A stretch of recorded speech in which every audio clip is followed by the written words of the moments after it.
Do streams hold memory? It might sound strange, but in a way they do.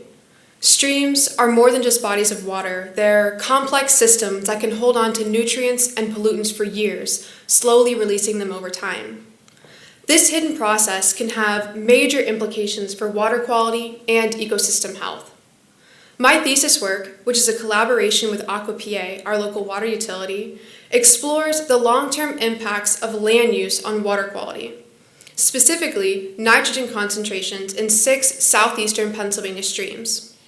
These streams provide drinking water for tens of thousands of people in the greater Philadelphia area. Our goal is to understand how nitrogen gets into the water supply in order to prevent it from causing harmful algal blooms, which can increase water filtration costs and potentially lead to temporary shutdowns in water supply.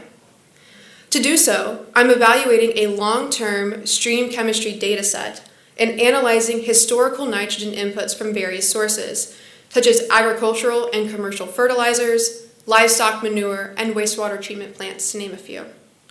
It's not enough to just identify these sources. We must understand how these sources have changed over time. This is because nitrogen that has filtered into groundwater from soils can take on the order of decades to reach streams. We've seen this in larger rivers like the Susquehanna, but my study is one of the first to examine this lag effect or residence time of nitrogen in much smaller stream systems. What I have found is that nitrogen in my streams has a residence time of 3 to 5 years. This means that the nitrogen in my streams today is a product of the memory of nitrogen inputs from 3 to 5 years prior. In addition, I'm examining how forest cover, especially near streams, might help absorb and process this nitrogen before it reaches the stream system.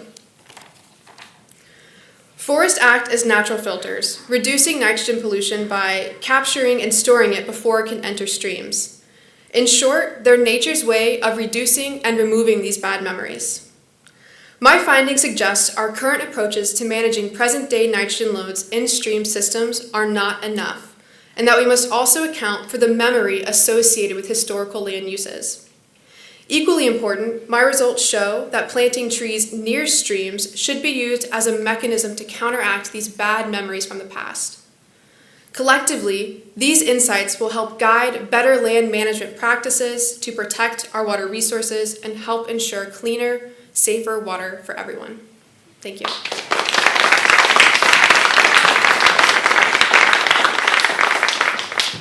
Jenna, thank you so much for that fine presentation. I'm not sure how the slide advanced, but we got it back, so that's all good. So here's a question. I live in rural southern Chester County on a well. For a while, when I first moved in, I tried to fight the good fight of maintaining a nice green lawn, and I would do all of the treatments and then have to, overseed and water. But then I quickly realized that if you live on a well, sometimes you have to choose between watering your grass and taking a shower in the morning. So I decided, showering is probably good for my professional development, and I've kind of surrendered that effort.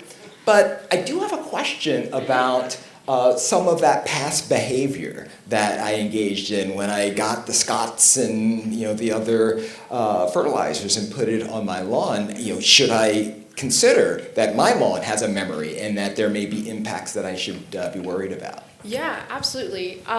Commercial fertilizers were an input that we thought would be a lot more significant than what it actually was. Mm-hmm. What we've found so far is that commercial fertilizers really haven't been that big of a nitrogen input in streams. It's really agricultural fertilizers and livestock manure that are really driving this nitrogen surplus that we're finding in these stream systems. Okay. So you can fertilize, but be careful about it.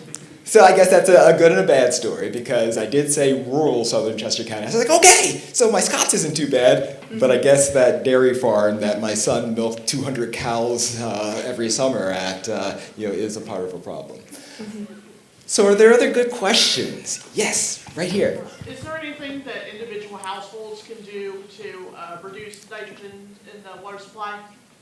Yeah, that's a really great question. I think You can obviously monitor your fertilizer application on your own lawn. I think a really big thing you can do is like get involved in your local community. There are a lot of different groups that are working on planting riparian buffer zones along stream systems.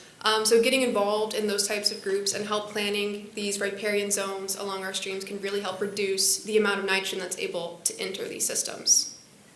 Fantastic, fantastic. We have like 20 seconds if there's one last question. Right here.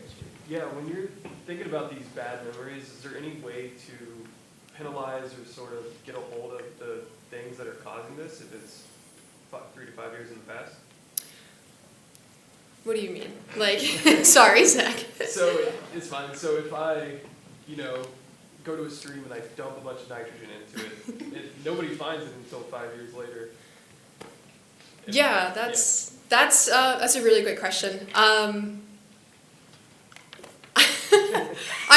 not entirely sure. I think just making sure that we're on top of like regulations on how much fertilizer is allowed to be input by streams and looking at our livestock counts and just trying to stop the problem before it gets any worse, I think is the best way to go about it. And I would imagine that's where policy and policy enforcement comes into play, and figuring out how you can basically give policy enforcement a longer memory so that they are reaching back and engaging in corrective actions appropriately. That's my IRB hat coming on. Compliance. Thank you so much, Jen.